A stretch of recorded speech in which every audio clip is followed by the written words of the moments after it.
अब हमें एक चीज़ पता है कि जब प्रिज्म से जो हमारा लाइट रे पास होती है तो वो क्या करती है, डिस्पर्स हो जाती है अलग अलग कलर्स के अंदर, ठीक है। तो अब हर कलर जो है उसकी अलग वेवलेंथ होती है, और हर कलर की अलग वेवलेंथ होने की वजह से क्या होगा, वो अलग अलग डेविएशन दिखाएगा।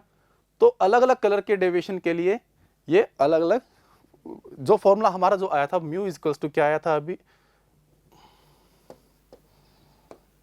अभी हमने एक फॉर्मूला पढ़ा था जो हमने निकाला था अभी, वो क्या आया था, delta is equals to mu minus 1 into A. अब अलग अलग कलर के लिए निकालना हो तो अगर मान लो रेड के लिए निकालना है तो मैं म्यू किसका रख दूंगा यहाँ पे, रेड का। अगर मेरे को येलो के लिए निकालना है तो ये यहाँ पे मैं क्या लिख दूंगा, येलो का। और अगर डेल्टा के लिए निकालना है तो म्यू यहाँ पे मैं किसके लिए रख दूंगा, अगर वॉयलेट के लिए निकालना है तो मैं यहाँ पे किसके लिए रख दूंगा, वॉयलेट का, ठीक है। अब middle colour of in sunlight spectrum is yellow, जो मिडिल कलर जो है वो हमेशा येलो रहेगा सनलाइट के स्पेक्ट्रम के लिए, ठीक है। अब हम आते हैं आई डिफेक्ट्स पे। आई के अंदर हमारे डिफरेंट टाइप्स ऑफ डिफेक्ट्स होते हैं, जैसे मायोपिया हो गया। मायोपिया को हम क्या बोलते हैं, शॉर्ट साइटेडनेस। जैसे इसका नाम क्या बता रहा है, शॉर्ट साइटेडनेस, मतलब कि मेरे को पास की चीज़ दिख रही है लेकिन दूर की चीज़ नहीं दिख रही। वैसे ही हाइपरमेट्रोपिया जिसको हम बोलते हैं फार साइटेडनेस, मतलब दूर की चीज़ मेरे को साफ दिख रही है लेकिन पास की चीज़ नहीं दिख पा रही। तीसरा होता है प्रेस बायोपिया, जो ओल्ड एजिंग के अंदर होता है। उसमें क्या होगा कि हमें ना पास की चीज़ इतनी साफ दिख पा रही है ना दूर की दिख पा रही है। और चौथा क्या होगा हमारा, एस्टिग्मेटिज्म, ठीक है। सबसे पहला हमें ह्यूमन आई का एक चीज़ पता है कि ह्यूमन आई का जो डिस्टिंक्ट विजन है, जैसे हमें बोलते भी हैं, घर वाले भी बोलते हैं कि हमें थोड़ा आँख से थोड़ा दूर रख के पढ़ना चाहिए। वो डिस्टेंस कितनी बोलते हैं, 25 सेंटीमीटर।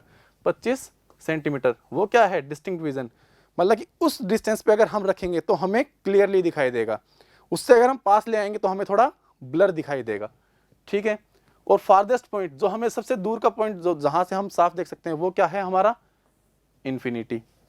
अब मायोपिया की अगर अपन बात करते हैं, शॉर्ट साइटेडनेस, तो मायोपिया के लिए क्या होगा, कोई भी डिस्टेंस है डी, जैसे अपन ने कोई डिस्टेंस ले लिया दूर का, ठीक है, लेकिन वो कंडीशन क्या है कि वो जो डिस्टेंस है वो इन्फिनिटी से छोटा होना चाहिए, ठीक है। अब यू जो है, मान लो ऑब्जेक्ट जो हमारा इन्फिनिटी पे रखा हुआ है और जो इमेज जो बन रही है वो कहाँ पे बन रही है, माइनस डी पे। तो वो फॉर्मूला जब हम लगाएंगे तो एफ इक्वल्स टू क्या आ जाएगा हमारा, माइनस डी, ठीक है। मतलब कि F equals to minus D क्या आया यहाँ पे, ये हमें क्या बताता है, इसकी हेल्प से हम क्या निकाल लेते हैं, जो पावर निकाल लेते हैं उस लेंस की जो हमें यूज करना है, ठीक है। अब नेगेटिव साइन जो है, वो नेगेटिव साइन यहाँ पे क्या डिनोट कर रहा है, कॉनकेव लेंस। कॉनकेव लेंस क्यों, क्योंकि कॉनकेव लेंस जो होता है उसकी फोकल लेंथ क्या होती है, नेगेटिव। तो यहाँ पे नेगेटिव की मतलब क्या है कि हमें कॉनकेव लेंस यूज करना है मायोपिया के रेक्टिफिकेशन के लिए, ठीक है। अब हाइपरमेट्रोपिया में मतलब हमें दूर की चीज साफ दिखाई दे रही है लेकिन पास की चीज नहीं दिखाई पड़ रही। तो हम इसके लिए कोई डिस्टेंस लेते हैं, डिस्टेंस डी।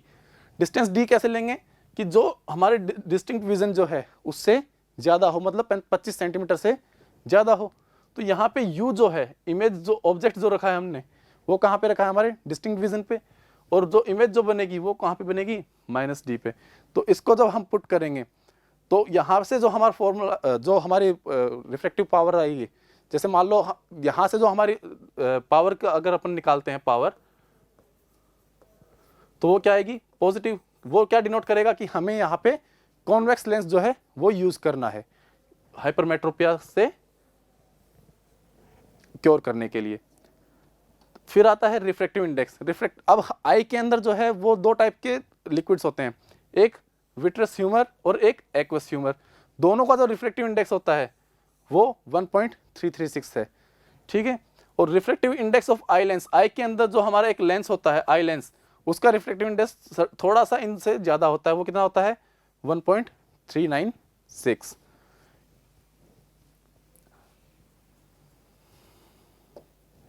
ठीक है। ये था हमारा लाइट के बारे में। लाइट के जो भी इंपॉर्टेंट फॉर्मूलाज और टॉपिक्स थे वो हमने कवर कर लिए। अब हम जो नया टॉपिक स्टार्ट करेंगे वो है करंट इलेक्ट्रिसिटी का। करंट इलेक्ट्रिसिटी में क्या होता है, जैसे इलेक्ट्रिसिटी हमें पता है कि इलेक्ट्रिक करंट को हम क्या डिफाइन करते हैं कि number of charges per unit time, कि एक यूनिट टाइम के अंदर किसी एरिया से कितने चार्ज निकल रहे हैं वो क्या कहलाएगा, करंट। और इसका फॉर्मूला क्या हो जाएगा, I = Q/T। और इसकी ऐसा यूनिट क्या हो गई, एम्पियर। अगर इलेक्ट्रॉन्स जो हैं वो नंबर, जैसे अब हम बोल देते हैं कि नंबर ऑफ इलेक्ट्रॉन्स n वहाँ से पास हो रहे हैं, ठीक है, तो Q की वैल्यू क्या हो जाएगी, Ne, total number, total charge कितना पास हो रहा है इतना, तो अब इसके वजह से करंट कितना आ जाएगा, वो आ जाएगा Ne/T, ठीक है। अब इलेक्ट्रोस्टैटिक फोर्स क्या होता है, इलेक्ट्रोस्टैटिक फोर्स जैसे दो चार्ज कोई रखे हुए हैं, उनके बीच में जो एक रिपल्सिव या अट्रैक्टिव फोर्स जो लगेगा वो क्या कहलाएगा, हमारा इलेक्ट्रोस्टैटिक फोर्स। और इलेक्ट्रिक फील्ड क्या होगा, जैसे मान लो कोई एक रीजन है जिसके अंदर मैं किसी भी अगर इलेक्ट्रिक चार्ज को रखता हूं, तो उसके ऊपर अगर कोई भी एक इलेक्ट्रोस्टैटिक फोर्स लग रहा है, तो वो एरिया क्या कहलाएगा, इलेक्ट्रिक फील्ड, ठीक है। इलेक्ट्रिक फील्ड इंटेंसिटी क्या होगी, जैसे मान लो ये एक इलेक्ट्रिक फील्ड का एरिया है, मैंने इस पॉइंट के ऊपर, इस पॉइंट पे लाके एक चार्ज रखा, इस पॉइंट चार्ज के ऊपर जितना फोर्स लग रहा है, इस यूनिट चार्ज के ऊपर जितना फोर्स लग रहा है इस इलेक्ट्रिक फील्ड की वजह से, वो इस पॉइंट की क्या हो गई, इलेक्ट्रिक फील्ड इंटेंसिटी, और इसको हम डिनोट करते हैं E से। और E इज इक्वल टू क्या होता है, F/Q0, और Q0 क्या है, जो हमने टेस्ट चार्ज लिया है उसका मैग्नीट्यूड, ठीक है। फोर्स हमें पता है, फोर्स की ऐसा यूनिट क्या होती है, न्यूटन, चार्ज की ऐसा यूनिट क्या होती है, कूलाम्ब, तो इलेक्ट्रिक फील्ड इंटेंसिटी की ऐसा यूनिट क्या हो जाएगी, न्यूटन पर कूलाम्ब। अब आता है पोटेंशियल, पोटेंशियल क्या बोलते हैं, जैसे पोटेंशियल है, अब मान लो कोई एक चार्ज है जिसको मैं इन्फिनिटी से, रेफरेंस पॉइंट है कोई, रेफरेंस पॉइंट इन्फिनिटी जहां पे पोटेंशियल 0 है, उस पोटेंशियल से उस पॉइंट से उठा के अगर किसी चार्ज को मैं लेके आता हूं किसी पॉइंट पे, ठीक है, तो मान लो जैसे एक,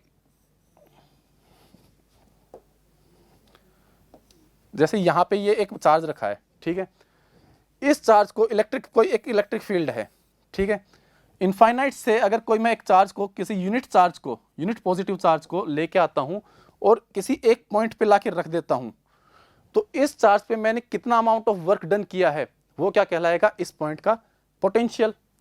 अब अगर मान लो जैसे कोई चार्ज यहां पे रखा है और मेरे को इस चार्ज को उठा के यहां से यहां रखना है, ठीक है, पॉइंट ए से पॉइंट बी, तो पॉइंट ए से उठा के पॉइंट बी में रखना है अगर मेरे को, तो मैंने क्या किया, यहां से उसको उठाया, कोई वर्क किया उसके ऊपर, और इस चार्ज को यहां से उठा के यहां लेके आया।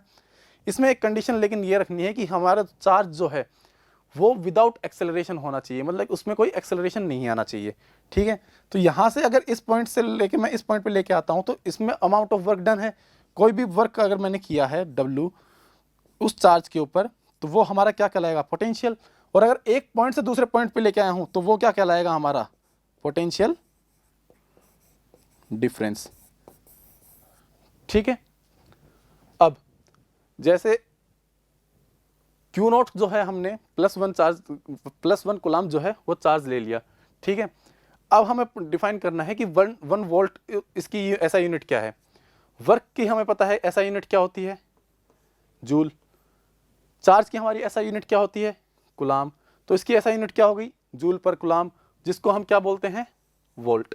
अब 1 वोल्ट की डेफिनेशन क्या होगी, 1 वोल्ट क्या होगा कि जब हमें किसी एक यूनिट चार्ज को इनफाइनाइट से किसी पॉइंट पे लेके आएंगे और उसके ऊपर हमने 1 जूल वर्क किया है, तो वो क्या कहलाएगा, 1 वोल्ट का पोटेंशियल कहलाएगा।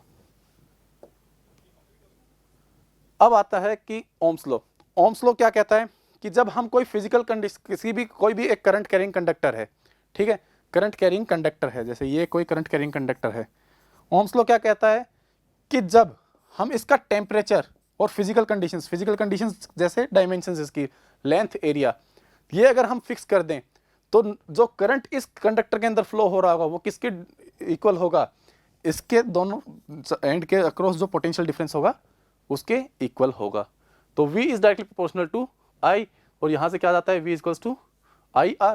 V क्या है, पोटेंशियल डिफरेंस, I क्या है, करंट, और R जो है वो क्या है, resistance offered by that conductor, ठीक है। अब इसकी यूनिट की बात कर लेते हैं, ठीक है, R की। R हमें पता है कितना आया, V/I।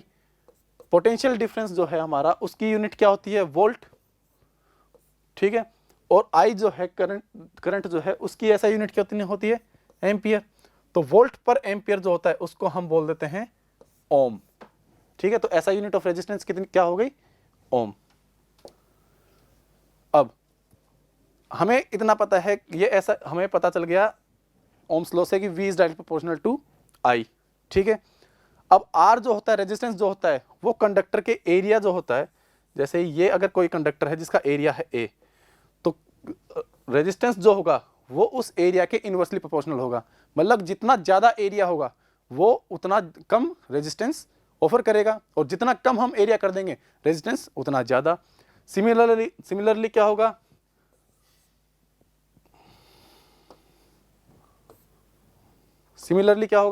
जो R जो है वो डायरेक्टली प्रोपोर्शनल टू होगा L के, लेंथ के। मतलब कि जितनी ज़्यादा लेंथ हम लेंगे किसी भी कंडक्टर की या रेजिस्टर की, तो उसमें उतना ज़्यादा रेजिस्टेंस आएगा। किस केस में, जब हमने मटेरियल सेम रखा हो, ठीक है।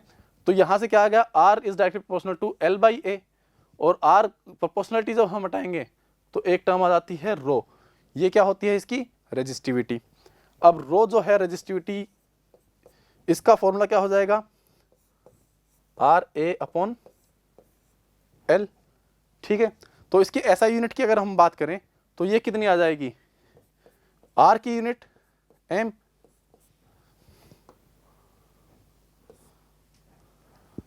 R की SI यूनिट ओम, ठीक है। एरिया की SI यूनिट कितनी होती है, मीटर स्क्वायर, और लेंथ की कितनी होती है, मीटर। तो यहाँ से क्या आ गई, ओम इंटू मीटर। ये क्या कहलाएगी, इसकी SI यूनिट, ओम मीटर।